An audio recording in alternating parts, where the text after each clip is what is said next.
Hello friends, ഇന്ന് നമുക്ക് നല്ലൊരു ബീഫ് കറി എങ്ങനെ ഉണ്ടാക്കാമെന്ന് നോക്കാം.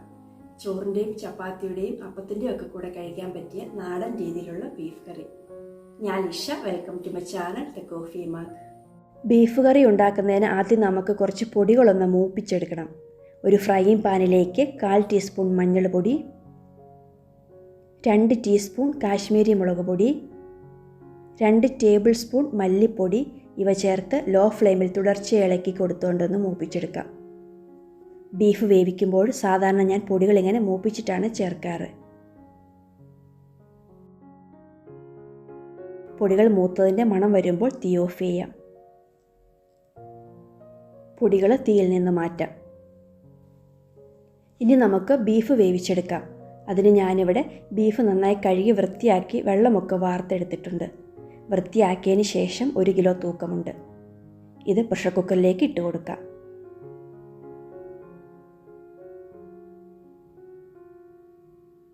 ഇതിലേക്ക് നമ്മൾ ആദ്യം മൂപ്പിച്ചെടുത്ത പൊടികൾ ചേർത്ത് കൊടുക്കണം.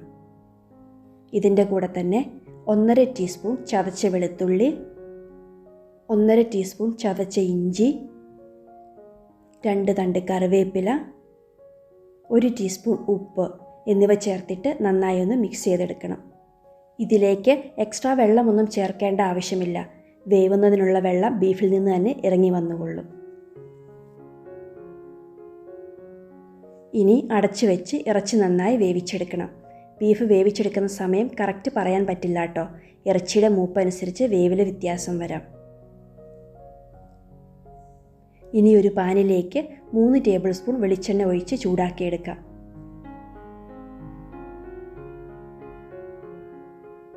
എണ്ണ ചൂടായി വരുമ്പോൾ 1/2 ടീസ്പൂൺ കടുക് ഇട്ട് കൊടുത്ത് പൊട്ടിച്ചെടുക്കണം. കടുകെല്ലാം പൊട്ടിക്കഴിയുമ്പോൾ തീ മീഡിയത്തിലേക്ക് വെച്ചിട്ട് ഒരു മീഡിയം സൈസ് സവോള കനം കുറച്ച് സ്ലൈസ് ചെയ്തത് ചേർത്ത് കൊടുക്കാം. ഇതിൻ്റെ കൂടെ തന്നെ മീഡിയം സൈസിലുള്ള 15 ചുവന്നുള്ളി അഥവാ ചെറിയ ഉള്ളി നീളത്തിലരിഞ്ഞത്, ഒരു വലിയ പച്ചമുളക് അരിഞ്ഞത്, 1-2 തണ്ട് കറിവേപ്പില, 1/2 ടീസ്പൂൺ ഉപ്പ് ഇവ ചേർത്ത് വഴറ്റിയെടുക്കണം. ഞാനിവിടെ എടുത്തിരിക്കുന്ന പച്ചമുളകിന് നല്ല എരിവുണ്ട്. അതുകൊണ്ടാണ് ഒരെണ്ണം എടുത്തിരിക്കുന്നത്. പച്ചമുളകിൻ്റെ എരിവനുസരിച്ച് നിങ്ങൾ മുളക് എടുക്കണേ. പിന്നീട് നമ്മൾ കുരുമുളക് പൊടിയൊക്കെ ചേർക്കുന്നുണ്ട്. അതിനനുസരിച്ച് പച്ചമുളക് എടുക്കുക. ഇപ്പോൾ സവോളയെല്ലാം ട്രാൻസ്പെറൻ്റ് ആയി വന്നിട്ടുണ്ട്. ഇതിലേക്ക് 1.5 ടീസ്പൂൺ ചതച്ച വെളുത്തുള്ളി, 1.5 ടീസ്പൂൺ ചതച്ച ഇഞ്ചി ഇവ ചേർത്ത് കൊടുത്ത് നന്നായി വഴറ്റിയെടുക്കണം. സവോളയുടെയും ചെറിയുള്ളിയുടെയും എല്ലാം കളർ മാറി വരണം. ഇപ്പോൾ സവോളയും ചുവന്നുള്ളിയും ഗോൾഡൻ കളറായി വന്നിട്ടുണ്ട്. ഇനി നമുക്ക് തീ ലോയിലേക്ക് വെച്ചിട്ട് പൊടികൾ ചേർത്ത് കൊടുക്കാം. 1/4 ടീസ്പൂൺ മഞ്ഞൾപ്പൊടി, 1 ടീസ്പൂൺ കാശ്മീരി മുളക് പൊടി, 2 ടേബിൾ സ്പൂൺ മല്ലിപ്പൊടി, 1.5 ടീസ്പൂൺ ഗരം മസാല ഇവ ചേർത്ത് പൊടികളുടെ പച്ചമണം മാറുന്നവരെ മൂപ്പിച്ചെടുക്കണം. നമ്മൾ വീട്ടിൽ തന്നെ പൊടിച്ചെടുത്ത ഗരം മസാലയാണെങ്കിൽ 1.5 ടീസ്പൂൺ ചേർത്താൽ മതി. വെളിയിൽ നിന്ന് വാങ്ങിക്കുന്നതാണെങ്കിൽ 2 ടീസ്പൂൺ മുതൽ 2.5 ടീസ്പൂൺ വരെ ചേർക്കേണ്ടതായി വരും. ഞാൻ നമ്മുടെ ഈ ചാനലിൽ നേരത്തെ നല്ലൊരു ഗരം മസാലയുടെ റെസിപ്പി അപ്ലോഡ് ചെയ്തിട്ടുണ്ട്. അതിൻ്റെ ലിങ്ക് മുകളിൽ ഐക്കാർഡിൽ കൊടുത്തേക്കാം. നിങ്ങൾ അതും കൂടി ഒന്ന് കാണാൻ ശ്രമിക്കുക.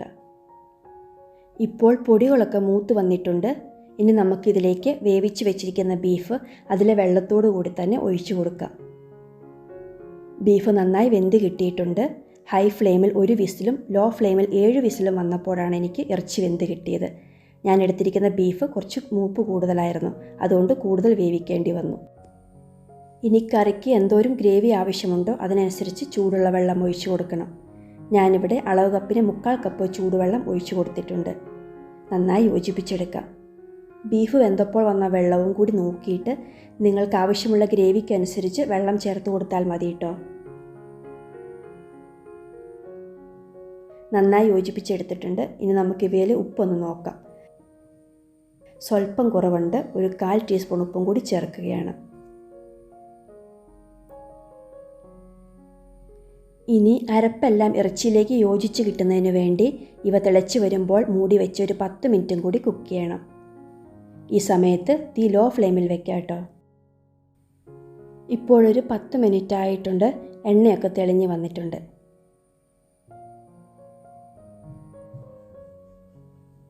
ഇനി നമുക്ക് ഇതിലേക്ക് 1/2 ടീസ്പൂൺ കുരുമുളക് പൊടി ചേർത്ത് കൊടുക്കാം. നിങ്ങൾ ചേർക്കുമ്പോൾ കറിയുടെ എരിവ് നോക്കിയിട്ട് ആവശ്യത്തിന് കുരുമുളക് പൊടി ചേർക്കുക. കുരുമുളക് പൊടിയുടെ എരിവ് കുറച്ച് മുന്നോട്ട് നിൽക്കുന്നതാണ് നല്ലത്. നന്നായി ഇളക്കി യോജിപ്പിച്ച് ഒരു 30 സെക്കൻഡ് കഴിയുമ്പം തീ ഓഫ് ചെയ്യാം. ഇപ്പോൾ നമ്മുടെ നാടൻ രീതിയിലുള്ള ബീഫ് കറി ഇവിടെ റെഡി ആയിട്ടുണ്ട്. ഇതൊരു സെർവിങ് ബൗളിലേക്ക് എടുക്കാം. അപ്പോൾ നിങ്ങളെല്ലാവർക്കും ഈ റെസിപ്പി ഇഷ്ടപ്പെട്ടെന്ന് വിചാരിക്കുന്നു. എല്ലാവരും ഒന്ന് ട്രൈ ചെയ്ത് നോക്കുക. തീർച്ചയായും ഇഷ്ടപ്പെടും. റെസിപ്പി ഇഷ്ടപ്പെട്ടെങ്കിൽ ലൈക്ക് ചെയ്യാനും നിങ്ങളുടെ പ്രിയപ്പെട്ടവർക്ക് ഷെയർ ചെയ്യാനും മറക്കല്ലേ. അതുപോലെ തന്നെ നിങ്ങൾ ഈ ചാനൽ സബ്സ്ക്രൈബ് ചെയ്തിട്ടില്ലെങ്കിൽ ഒന്ന് സബ്സ്ക്രൈബ് ചെയ്ത് എന്നെ സപ്പോർട്ട് ചെയ്യുക. ഇതുവരെ എൻ്റെ വീഡിയോസൊക്കെ കണ്ട് എന്നെ സപ്പോർട്ട് ചെയ്ത നിങ്ങൾ ഓരോരുത്തർക്കും എൻ്റെ ഹൃദയം നിറഞ്ഞ നന്ദി അറിയിക്കുന്നു. അപ്പോൾ നമുക്ക് മറ്റൊരു നല്ല റെസിപ്പിയുമായി വീണ്ടും കാണാം. Thank you.